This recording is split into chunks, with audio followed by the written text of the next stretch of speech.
Hello students, कैसे हैं आप लोग। आशा करता हूं बहुत अच्छे होंगे। मैं आपका राघव सर और स्वागत करता हूं गुडवे ऑनलाइन स्टडी में। आज है आपका फिजिक्स का क्लास, जिसमें फिजिक्स का पहला चैप्टर पढ़ना है लाइट, प्रकाश। प्रकाश बहुत महत्वपूर्ण चीज़ है। प्रकाश के कारण ही हम किसी वस्तु को देख पाते हैं। अगर प्रकाश इस संसार में नहीं होता तो हम इस रंग बिरंगे संसार को नहीं देख पाते। अर्थात प्रकाश हर एक वस्तु से हमें अवगत कराती है, उस वस्तु का पहचान दिलाती है। तो प्रकाश बहुत इंपॉर्टेंट चीज़ है। यही प्रकाश हम लोगों को पढ़ना है। तो कहता है कि प्रकाश एक ऐसा बाह्य भौतिक कारण है। प्रकाश एक ऐसा बाह्य भौतिक कारण है जिसके किसी वस्तु पर पड़ने से हमें उस वस्तु को देखने की अनुभूति प्राप्त होती है। अर्थात हमको कोई वस्तु देखने का आदेश कब मिलता है? जब उस वस्तु पर प्रकाश पड़ता है। अब प्रकाश आता कहाँ से है? तो कहता है कि प्रकाश एक सोर्स से आता है, स्रोत से आता है। प्रकाश एक स्रोत से आता है और वो स्रोत हो क्या सकता है? तो सूर्य। प्रकाश का सबसे महत्वपूर्ण स्रोत है सूर्य। सूर्य सबसे अधिक प्रकाश हम लोगों को प्रदान करता है। फिर आपको बल्ब जो होता है, इलेक्ट्रिक बल्ब वगैरह, ये सारा प्रकाश हम लोगों को देता है। मोमबत्ती से प्रकाश मिलता है। लालटेन, ये पुराने समय की बात है, आप लोग हो सकता है नहीं भी देखे होंगे, या नहीं तो घर में पुराना सा टंगा हुआ होगा कहीं। वो लालटेन ऐसा ही होता था, इसमें यहाँ शीशा होता था और इसके अंदर किरासन तेल पर बत्ती जलती थी और ये बत्ती जलकर हम लोगों को प्रकाश देता था और इस शीशे से प्रकाश बाहर निकलता था। तो ये सब भी प्रकाश का स्रोत हो जाता है। अब ये प्रकाश का स्रोत हम लोगों को अधिक से अधिक प्रकाश उत्सर्जित कर देता है, जैसे सूर्य। और इस सूर्य से जो प्रकाश निकलता है, ये सूर्य से प्रकाश निकलता है।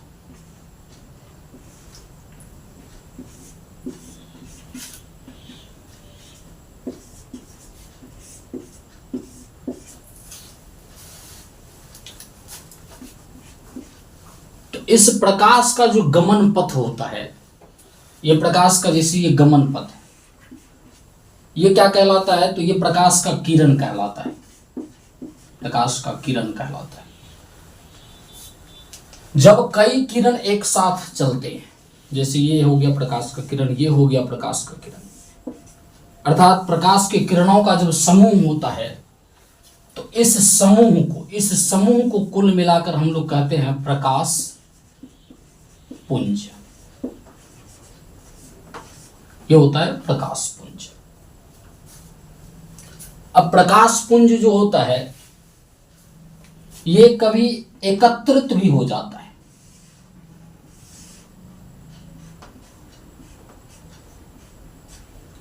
ये प्रकाश का किरण एक बिंदु पर एकत्रित हो रहा है, इसको कहते हैं अभिसरित होना। अभिसरित होना, यहां प्रकाश का किरण अभिसरित होता है। और इस प्रकार के जो प्रकाश के किरण होते हैं, इसे अभिसारी प्रकाश की किरण कहते हैं। जो प्रकाश का किरण अभिसरित होता है, उस प्रकाश के किरण को क्या कहते हैं? अभिसारी। अभिसारी प्रकाश की किरण।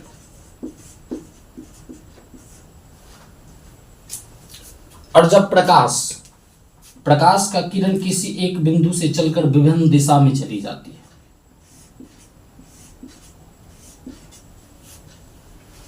तो ये प्रकाश का किरण अपसारी प्रकाश का किरण कहलाता है। अपसारी प्रकाश का किरण। सबसे पहले देखिए हम लोग प्रकाश का किरण, उसके बाद प्रकाश पुंज, फिर अभिसारी प्रकाश का किरण देखे और फिर अपसारी प्रकाश का किरण देखे। इसको अभिसरित होना कहते हैं, तो इसको अपसरित होना कहते हैं। अपसरित होना कहते हैं। ध्यान दीजिएगा। अब कुछ पदार्थ ऐसे होते हैं जो प्रकाश का किरण उत्सर्जित करते हैं, प्रकाश को उत्सर्जित करते हैं। कुछ वस्तु ऐसे होते हैं जो प्रकाश के किरण उत्सर्जित नहीं करते हैं। अर्थात जो वस्तु खुद के प्रकाश से प्रकाशमान हो, अपने प्रकाश से दिखता हो हम लोगों को, वो वस्तु कहलाता है दीप्त वस्तु। दीप्त वस्तु जैसे सूर्य, सूर्य दीप्त है, इसके बाद खुद का प्रकाश है इसके पास, और अपना ही प्रकाश उत्सर्जित करके खुद दिखता है, तो ऐसे ऐसे वस्तु दीप्त वस्तु कहलाता है। फिर तारे, ध्यान रखिएगा, सूर्य भी एक प्रकार का तारा ही है। ये बड़ा इसलिए दिखता है कि अन्य तारों की तुलना में ये नीचे है, हमसे सूर्य की दूरी कम है, जिसके कारण ये बड़ा दिखता है। अन्य सारे तारे अधिक दूरी पर है, जिसके कारण वो छोटा छोटा दिखाई देता है। तो तारे अपना प्रकाश उत्सर्जित करता है। फिर बल्ब, बल्ब भी अपना प्रकाश ही उत्सर्जित करता है। मोमबत्ती भी अपना प्रकाश ही उत्सर्जित करता है। अर्थात ये सारे हो जाते हैं दीप्त वस्तु। और कुछ वस्तु अपने प्रकाश से प्रकाशित नहीं होता है, दूसरों के प्रकाश से प्रकाशित होता है। जैसे ये बोर्ड आपको दिखाई दे रहा है अभी, तो इस पर बल्ब व ट्यूबलाइट वगैरह का प्रकाश पड़ता है, जिसके कारण ये बोर्ड हम लोगों को दिखाई देता है। अभी हमने जो ये सारा कुछ लिखा, ये इसलिए दिखाई देता है कि इस पर किसी बाह्य स्रोत से प्रकाश आकर पड़ा है, जिसके कारण ये वस्तु दिखाई दे रहा है। तो जब कोई वस्तु किसी अन्य वस्तु के प्रकाश से प्रकाशित होता है, तब वो अदीप्त कहलाता है। जब स्वयं के प्रकाश से प्रकाशित होगा तो दीप्त वस्तु कहलाता है। जब किसी अन्य वस्तु के प्रकाश के पड़ने से वो दिखता है, तो वो अदीप्त कहलाता है। ध्यान रखिएगा। अब चंद्रमा भी, चंद्रमा भी है। ये चंद्रमा, इसके पास खुद का प्रकाश नहीं है। हम लोगों को लगता है कि सूर्य के जैसा ही चंद्रमा भी है, लेकिन ऐसा कुछ नहीं है। चंद्रमा को कहा गया भिखारी, ये भिखारी है। ये सूर्य से प्रकाश मांगता है। दिन भर सूर्य चलता है और ये रास्ते में खड़ा रहता है कि थोड़ा सा प्रकाश मुझे भी देते जाना, और उससे ये अपना प्रकाश ग्रहण करते हैं, जिसके कारण रात को प्रकाश हम लोगों को देता है। तो ये अपने प्रकाश से प्रकाशित नहीं होता है, दूसरों के प्रकाश से प्रकाशित होता है। जब दूसरों के प्रकाश से कोई वस्तु प्रकाशित होता है, तो वो वस्तु कौन सा वस्तु होता है? अदीप्त वस्तु होता है। अर्थात चंद्रमा क्या है? अदीप्त वस्तु है। तो हम लोग पढ़ लीजिए दीप्त वस्तु और अदीप्त वस्तु, ये अदीप्त हो जाता है। अब प्रकाशीय माध्यम एक चीज है कि प्रकाश किस रास्ते से जा सकता है, प्रकाश कहां कहां से गमन कर सकता है। तो प्रकाश जिस जिस रास्ते से जा सकता है, वो सारा रास्ता प्रकाशीय माध्यम कहलाता है। जैसे हवा में प्रकाश का गमन संभव है, हवा में प्रकाश जा सकता है। तो प्रकाशीय माध्यम जो होता है,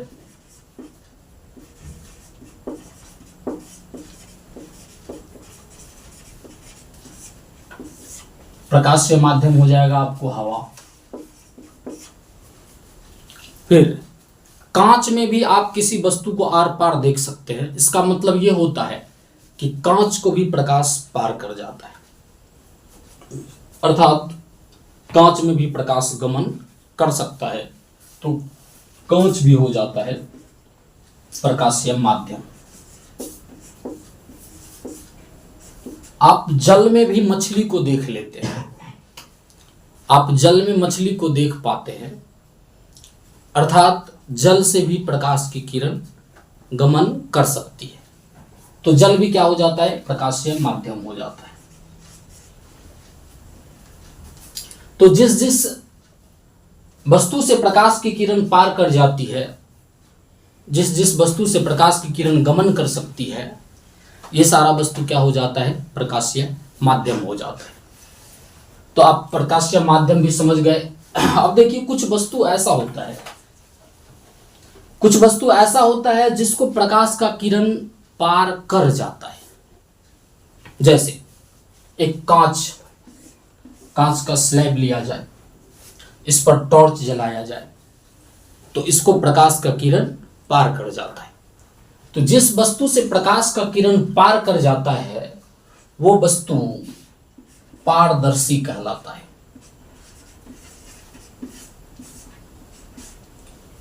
पारदर्शी कहलाता है। और जिस वस्तु से प्रकाश का किरण पार नहीं कर सकता है, एग्जाम्पल, अभी इस बोर्ड पर जो प्रकाश का किरण पड़ रहा है, इसको पार करके अंदर नहीं जा रहा है, वो यहीं से लौट रहा है।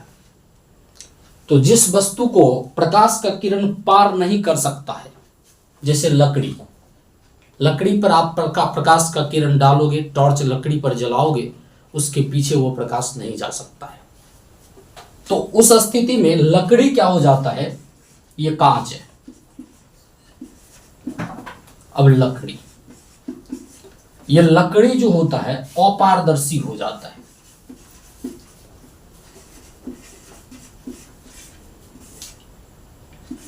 पारदर्शी, अपारदर्शी। जब प्रकाश की किरण किसी वस्तु को पार कर जाती है तो ऐसे वस्तु क्या कहलाते हैं? पारदर्शी कहलाते हैं। जब प्रकाश की किरण किसी वस्तु को पार नहीं कर पाता है तो वो वस्तु क्या कहलाता है? अपारदर्शी कहलाता है। पारदर्शी भी हो गया, अपारदर्शी भी हो गया। अब जो है अल्प पारदर्शी एक पदार्थ होता है, अल्प पारदर्शी। यह अल्प पारदर्शी क्या होता है? जिस वस्तु से प्रकाश की किरण आंशिक पार करती है, मतलब कुछ मात्रा में पार कर जाती है, थोड़ा सा पार कर जाती है और पार नहीं कर पाती है। जैसे घिसा हुआ कांच अगर लिया जाए, कांच का एक स्लैब लिया जाए, जो स्लैब घिसा हुआ है, घिसा हुआ कांच,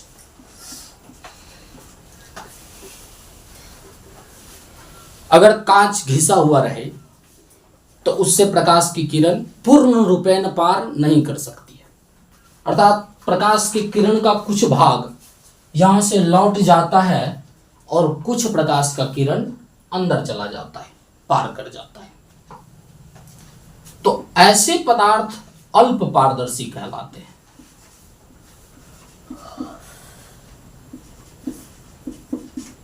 अल्प पारदर्शी। जब किसी पदार्थ को प्रकाश का किरण पूर्ण रूपेण पार नहीं कर पाता है, जब किसी वस्तु से प्रकाश का किरण कुछ लौट जाता है और कुछ अंदर चला जाता है, तो ऐसे पदार्थ अल्प पारदर्शी कहलाते हैं, जैसे घिसा हुआ कांच। अब सरसों का तेल, इसका एग्जाम्पल हो, सरसों का तेल अगर किसी कागज के टुकड़े पर लगा देते हैं तो वो थोड़ा सा पारदर्शी होता है।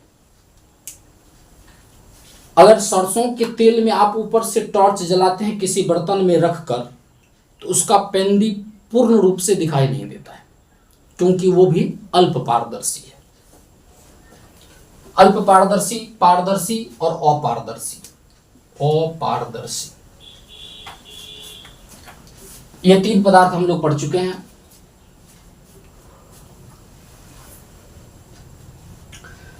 अब जब कुछ वस्तु से प्रकाश का किरण लौट भी जाता है, जैसे इसमें लकड़ी से प्रकाश का किरण लौट रहा है, कुछ वस्तु से प्रकाश का किरण लौट भी जाता है, तो यहां एक प्रकार की घटना होती है। यह कैसी घटना होती है? तो ध्यान दीजिएगा,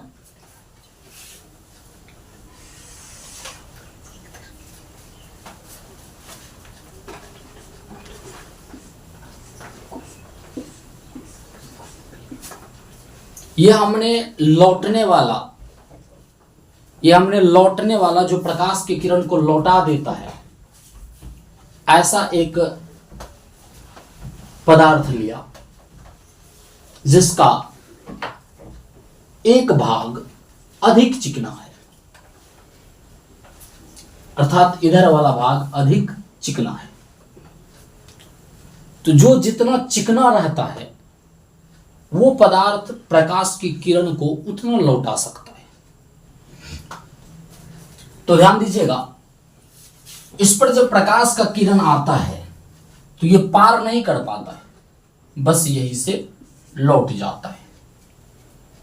जब प्रकाश का किरण किसी वस्तु पर पड़ता है और वहीं से लौट जाता है, अंदर की ओर नहीं आ सकता है, अर्थात जिधर से आया था उधर ही लौट गया, तब इस घटना को हम लोग कहते हैं प्रकाश का परावर्तन। बहुत इंपॉर्टेंट बात है, प्रकाश का परावर्तन। प्रकाश का परावर्तन क्या है? जब प्रकाश की किरण किसी चमकीले सतह से टकराकर पुनः उसी माध्यम में लौट जाती है, तो यही घटना प्रकाश का परावर्तन कहलाता है। अब ये प्रकाश का जो परावर्तन होता है ये दो तरीके से होता है। हमने ये चिकना सतह लिया था, ये चिकना सतह लिया, लेकिन अगर इसी में एक रुखरा सतह ले लिया जाए, जैसे इस तरह का सतह ले लिया जाए, तब क्या होगा? तो इसमें जो प्रकाश का परावर्तन होगा, यहां से ऐसे हुआ तो कहीं एक ऐसा जगह है जहां से ऐसे हो जाएगा, फिर एक ऐसा जगह है जहां से ऐसे हो जाएगा। तो इसमें आप देख रहे हैं कि एक ही एंगल पर, एक ही कोण पर प्रकाश की किरणों का परावर्तन नहीं होता है। जब विभिन्न दिशा में प्रकाश की किरणों का परावर्तन होता है, तो इस प्रकार के प्रकाश के परावर्तन को अनियमित प्रकाश का परावर्तन कहते हैं।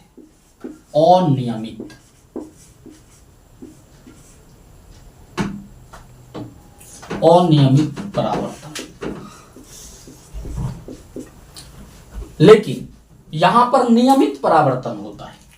अगर ये प्रकाश का किरण एक इसी के समांतर एक और प्रकाश का किरण लिया जाए, तो फिर उसके परावर्तित किरण जो होंगे वो भी इस परावर्तित किरण के समांतर होंगे। फिर एक और अन्य लिया जाए प्रकाश का किरण, तो वो भी जो होगा इसी के समांतर होगा। अर्थात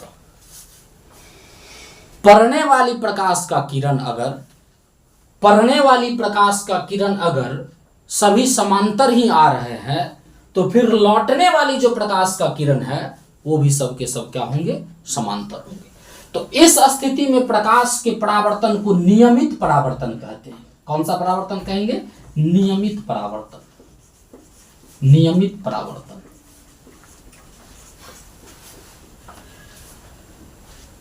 एक अनियमित परावर्तन, यहां देखिए अनियमित परावर्तन की घटना हो रही है और यहां नियमित परावर्तन की घटना हो रही है। तो प्रकाश का परावर्तन कितने तरीके से हो जाते हैं? दो तरीके से हो जाते हैं, एक नियमित परावर्तन, एक अनियमित परावर्तन। अब अनियमित परावर्तन हम लोगों को ज्यादा अभी नहीं पढ़ना है, नियमित परावर्तन को देखेंगे। तो ये नियमित परावर्तन हुआ कहां से? तो समतल से, समतल सतह से नियमित परावर्तन होता है। तो नियमित परावर्तन को देखेंगे कि अगर समतल दर्पण पर, ध्यान दीजिएगा, अगर समतल दर्पण पर, अगर समतल दर्पण पर, ये समतल दर्पण हम बना रहे हैं,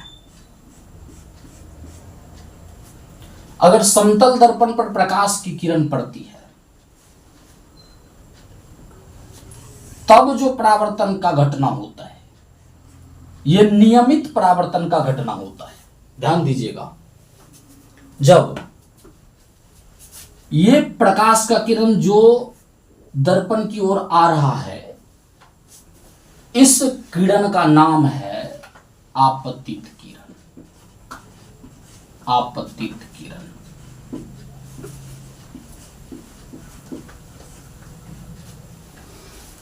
फिर यहाँ आकर के दर्पण से टकराया और टकराने के बाद पुनः इधर लौटा।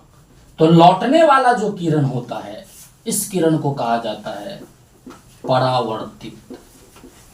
परावर्तित किरण। दर्पण की ओर आ रही प्रकाश की किरण क्या कहलाता है? आपतित किरण। दर्पण से टकराने के बाद लौटने वाली किरण क्या कहलाता है? परावर्तित किरण। और जिस बिंदु पर ये प्रकाश का किरण पहुंचा, जिस बिंदु पर ये प्रकाश का किरण दर्पण से टकराया, यह बिंदु कहलाता है आपतन बिंदु। आपतन बिंदु, आपतन बिंदु, ध्यान रखिएगा। आने वाली प्रकाश का किरण आपतित किरण, जाने वाली प्रकाश का किरण अर्थात लौटने वाला प्रकाश का किरण परावर्तित किरण। और जिस बिंदु पर यह प्रकाश का किरण पड़ा अर्थात जहां से लौटा, वो बिंदु क्या कहलाता है? आपतन बिंदु कहलाता है। ये तीनों इंपॉर्टेंट बात है। अब ये हमने जो दर्पण लिया, ये समतल दर्पण है, तो इसमें जो परावर्तन की घटना हो रही है वो नियमित परावर्तन की घटना हो रही है। तो अभी हम लोग शुरू किए थे प्रकाश से, प्रकाश के बाद प्रकाश का किरण पढ़े, प्रकाश के किरण के बाद प्रकाश का पुंज पढ़े, फिर अभिसारी प्रकाश पुंज पढ़े, अपसारी प्रकाश पुंज पढ़े। उसके बाद प्रकाश का परावर्तन पढ़े। प्रकाश का परावर्तन पढ़े जिसमें दो प्रकार का प्रकाश का परावर्तन हुआ, एक नियमित परावर्तन, एक अनियमित परावर्तन।